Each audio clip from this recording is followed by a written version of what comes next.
नमस्कार। आज के वीडियो में हम लोग गुप्त काल और गुप्तोत्तर के काल के बारे में चर्चा करने वाले हैं। चलिए शुरुआत करते हैं। देखिए, कुषाण वंश का जब पतन हुआ तो उसके बाद उत्तर भारत में अनेक छोटे छोटे राज्यों का उदय हुआ और उसी समय में मगध में एक शक्तिशाली साम्राज्य गुप्त वंश का उदय हुआ। गुप्त साम्राज्य अगर हम तिथि के अनुसार बात करें तो 319 से लेकर 550 ईस्वी तक गुप्त काल का समय रहा। गुप्त काल के संस्थापक श्री गुप्त थे। गुप्त काल के संस्थापक श्री गुप्त थे, लेकिन इसका वास्तविक संस्थापक चंद्रगुप्त प्रथम को माना जाता है।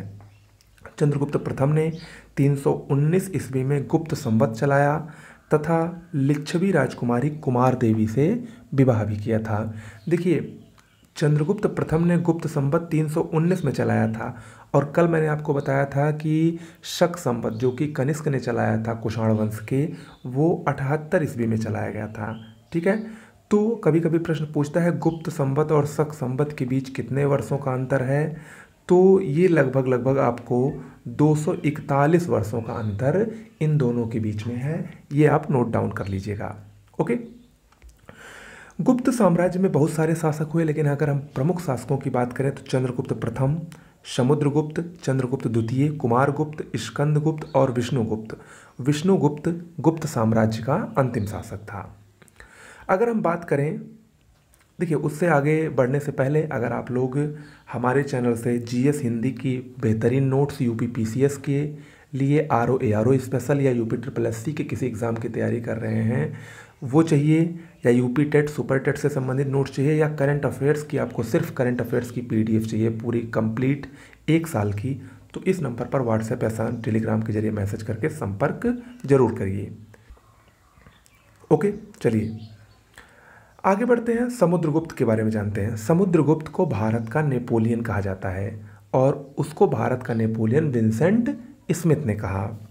समुद्रगुप्त के बारे में जानकारी का प्रमुख स्रोत हरिशेन द्वारा रचित प्रयाग प्रशस्ति लेख है, जो कि चंपू शैली में लिखा गया है। समुद्रगुप्त को पृथिव्या प्रथम वीर कहा जाता था। ये एक बार प्रश्न आया भी है यूपी पीसीएस परीक्षा में। पृथिव्या प्रथम वीर किसकी उपाधि है? समुद्रगुप्त की। समुद्रगुप्त ने 6 प्रकार की मुद्रा जारी की, जिसमें गरुड़ मुद्रा, धनुर्धर मुद्रा, परशु मुद्रा, अश्वमेघ मुद्रा, व्याघ्रहंता मुद्रा और वीणा शरण मुद्रा प्रसिद्ध है। ठीक है, ये 6 प्रकार की मुद्राओं में सबसे लोकप्रिय मुद्रा गरुड़ मुद्रा थी समुद्रगुप्त की। ठीक है, समुद्रगुप्त वीणा प्रेमी भी था। बात करते हैं दूसरे प्रमुख शासक चंद्रगुप्त द्वितीय की, जिसको हम लोग चंद्रगुप्त विक्रमादित्य के नाम से जानते हैं। ठीक है, चंद्रगुप्त विक्रमादित्य का काल गुप्त काल का स्वर्ण युग माना जाता है। इसकी राजधानी पाटलिपुत्र और उज्जैन थी। चंद्रगुप्त द्वितीय ने वैवाहिक संबंध से अपने साम्राज्य का विस्तार किया, जिसमें उसने अपनी पुत्री प्रभावती का विवाह वाकाटक राजा रुद्रसेन द्वितीय से किया और खुद का विवाह नागवंशीय राजकुमारी कुबेर नागा से किया। ओके, कुबेर नागा की ही पुत्री प्रभावती थी, जिसका विवाह वाकाटक के राजा रुद्रसेन द्वितीय से किया गया। चंद्रगुप्त द्वितीय ने मेहरौली में एक लौह स्तंभ का निर्माण करवाया। चंद्रगुप्त द्वितीय के दरबार में ही नवरत्न रहते थे, जिसमें कालिदास, वराहमिहिर, धन्वंतरि, अमर सिंह और घटकरपर आदि प्रमुख विद्वान थे। ये सब चंद्रगुप्त विक्रमादित्य के ही दरबार में रहते थे। चंद्रगुप्त विक्रमादित्य के ही दरबार में इसी के काल में चीनी यात्री फाह्यान, जिसका नाम फाह्यान था, उसने भारत की यात्रा की और उसने अपनी भारत यात्रा का वर्णन अपनी पुस्तक फू ओ की में किया है। आगे बात करते हैं कुमारगुप्त की। अगला शासक कुमारगुप्त हुआ चंद्रगुप्त के बाद। कुमारगुप्त के काल में सबसे अधिक अभिलेख मिले हैं। गुप्त काल में सबसे अधिक अभिलेख कुमारगुप्त के ही समय में प्राप्त हुए हैं। कुमारगुप्त के बारे में सबसे महत्वपूर्ण बात यही है कि इसने नालंदा विश्वविद्यालय की स्थापना की थी। कुमारगुप्त के बाद स्कंदगुप्त का शासन आता है। स्कंदगुप्त के समय की सबसे महत्वपूर्ण घटना, इसी के समय में हूणों का आक्रमण हुआ। ठीक है, हूण कौन थे? हूण मध्य एशिया की बर्बर जाति थी। हूण के 2 प्रमुख नेता, अक्सर इन लोगों का नाम आप लोग सुनेंगे, तोरमाड़ और मिहिरकुल, ये दोनों हूण शासक ही थे। लेकिन जब स्कंदगुप्त के समय में हूणों का आक्रमण हुआ तो उस समय उसका नेता खुशनवाज था। ठीक है, जूनागढ़ अभिलेख जो कि स्कंदगुप्त से संबंधित है। देखिए यहाँ पर कल मैंने आपको बताया था जूनागढ़ अभिलेख रुद्रदामन से संबंधित है, तो इसमें कंफ्यूज मत होइएगा, दो जूनागढ़ अभिलेख हैं। ये कभी कभी परीक्षा में दे देता है और आप लोग कंफ्यूज हो जाते हैं अगर आप लोग क्लियर नहीं रहते हैं तो। जूनागढ़ अभिलेख दो है, एक स्कंदगुप्त से संबंधित है और एक रुद्रदामन से संबंधित है।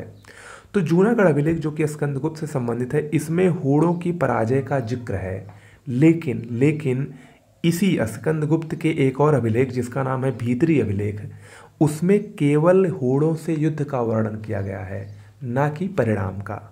ठीक है, तो यहाँ पर कंफ्यूज मत रहिएगा। स्कंदगुप्त के दो अभिलेख होड़ों के साथ दो अलग अलग बातों का वर्णन करते हैं। जूनागढ़ अभिलेख में होड़ों की पराजय का जिक्र है, जबकि भीतरी अभिलेख में केवल होड़ों से युद्ध का जिक्र है। उसमें ये नहीं पता चलता है कि जय हुई कि पराजय हुई। स्कंदगुप्त के गवर्नर पर्णदत्त द्वारा सुदर्शन झील की मरम्मत करवाई गई। सुदर्शन झील का निर्माण किसने करवाया था? चंद्रगुप्त मौर्य के राज्यपाल पुष्यगुप्त ने करवाया था, और मरम्मत स्कंदगुप्त के गवर्नर यानी स्कंदगुप्त के राज्यपाल पर्णदत्त द्वारा करवाई गई। गुप्त शासक भानुगुप्त के एरण अभिलेख में सर्वप्रथम सती प्रथा का साक्ष्य मिलता है। मोस्ट इंपॉर्टेंट, भारत में सर्वप्रथम सती प्रथा का साक्ष्य कब मिलता है? एरण अभिलेख में 510 ईस्वी में गुप्त शासक भानुगुप्त के समय में। ओके, जब भानुगुप्त के मित्र गोपराज की पत्नी के सती हो जाने का उल्लेख मिलता है। गुप्तकालीन शासन की तरफ आते हैं तो गुप्तकालीन शासकों की कुछ प्रमुख उपाधियां थीं, ये अक्सर परीक्षा में पूछता है। श्रीगुप्त जो कि गुप्त काल का संस्थापक माना जाता है, इसने महाराज की उपाधि धारण की। चंद्रगुप्त प्रथम ने महाराजाधिराज की उपाधि धारण की थी। समुद्रगुप्त की दो प्रमुख उपाधियां थीं, सर्वराजोच्छेता और पृथ्वी पर निवास करने वाला देवता। चंद्रगुप्त द्वितीय की दो प्रमुख उपाधियां थीं, विक्रमादित्य और परम भागवत।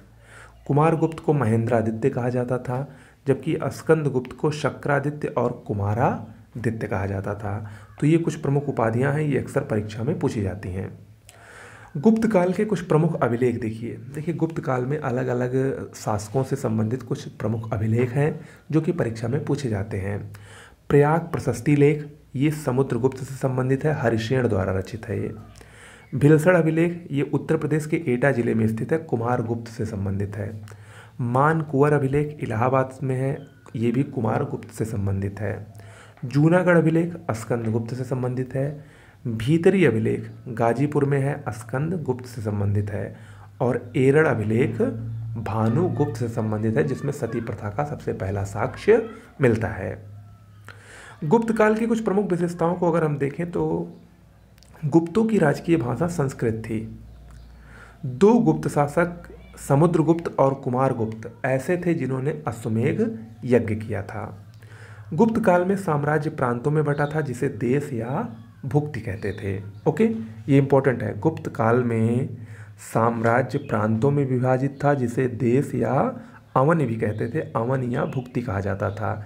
जबकि जो भुक्ति था उसका विभाजन जिलों में हुआ था, और जिलों को क्या कहा जाता था? विषय कहा जाता था। ओके, गुप्त काल के कुछ प्रमुख अधिकारियों के बारे में आप लोग जान लीजिए। महाबलाधिकृत, सेनापति को गुप्त काल में महाबलाधिकृत कहा जाता था।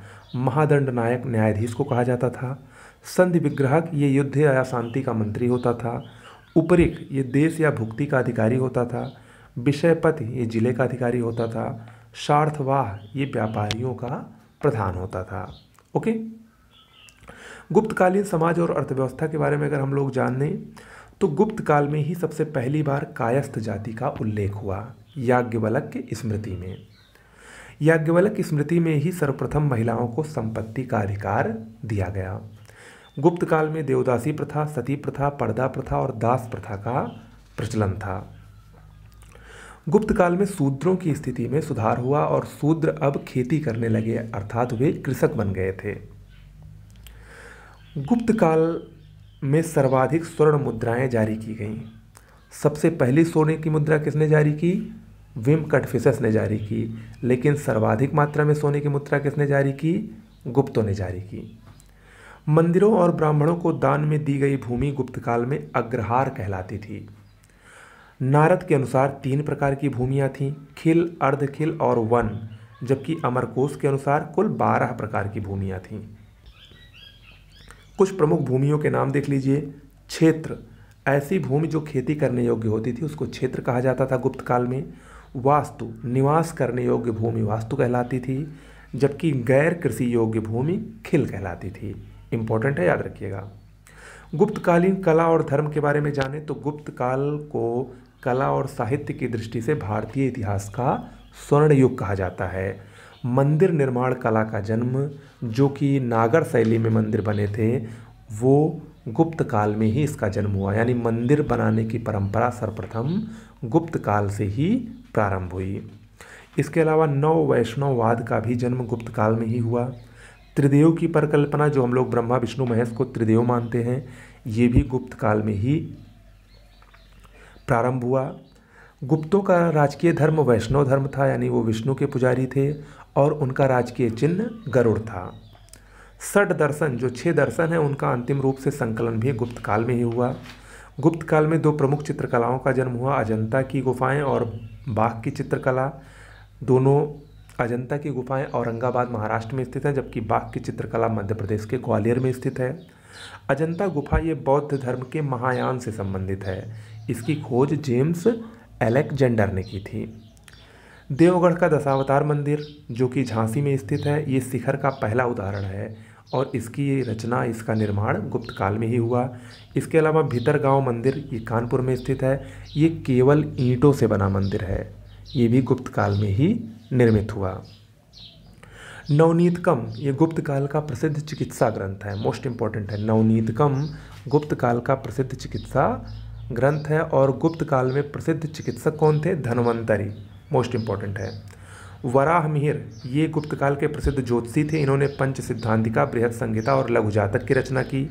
आर्यभट्ट इस काल के सर्वश्रेष्ठ गणितज्ञ थे। अक्सर आप पूछा जाता है कि आर्यभट्ट किस काल में थे, तो गुप्त काल में थे। इन्होंने ही सबसे पहले बताया था कि पृथ्वी गोल है और अपनी धुरी पर घूमती है।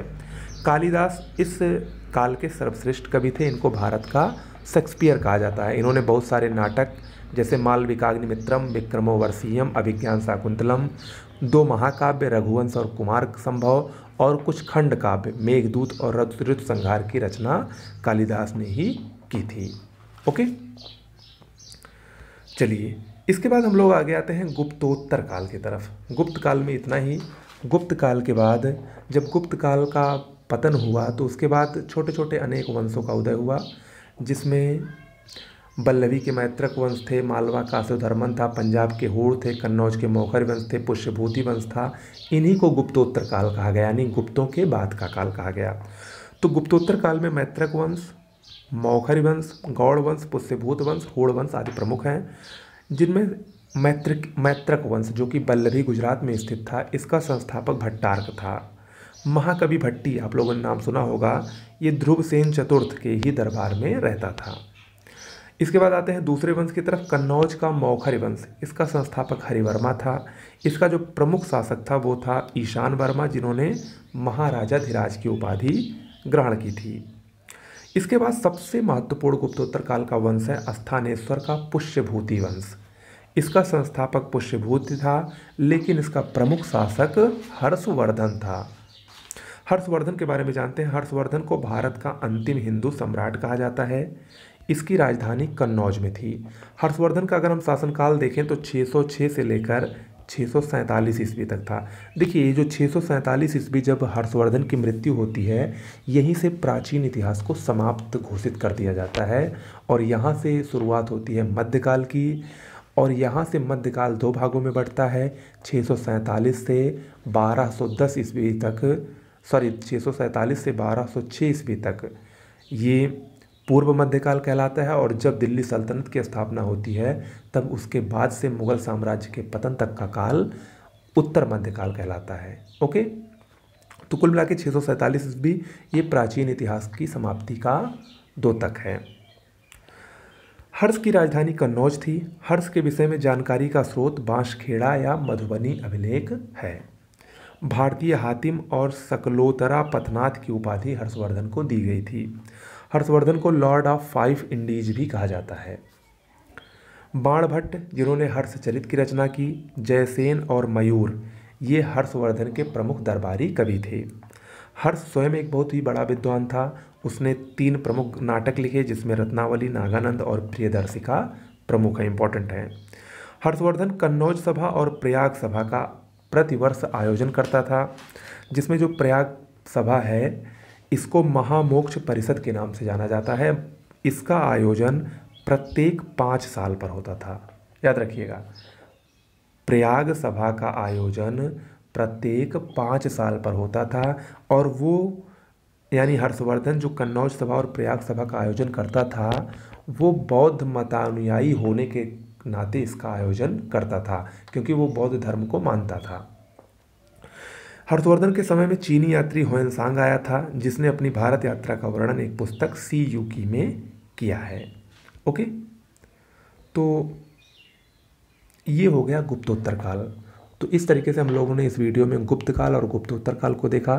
अब अगले वीडियो में हम लोग दक्षिण भारत के इतिहास को पढ़ेंगे, उसको भी देखेंगे। पूर्व मध्यकाल ऐसे ऐसे करते हुए आपका क्विक रिवीजन जो सीरीज चल रही है वो कंटिन्यू जारी रहेगी और आगे 2 से 3 दिनों में आपको डेली 2 वीडियो मिलेंगे, यानी 2 आपको क्विक रिवीजन के वीडियोस मिलेंगे, जिसमें एक हिस्ट्री जो चल रही है चलती ही रहेगी, साथ में कोई एक सब्जेक्ट और मैं लेकर आपको आने वाला हूँ। ठीक है, बने रहिए हमारे साथ। नमस्कार।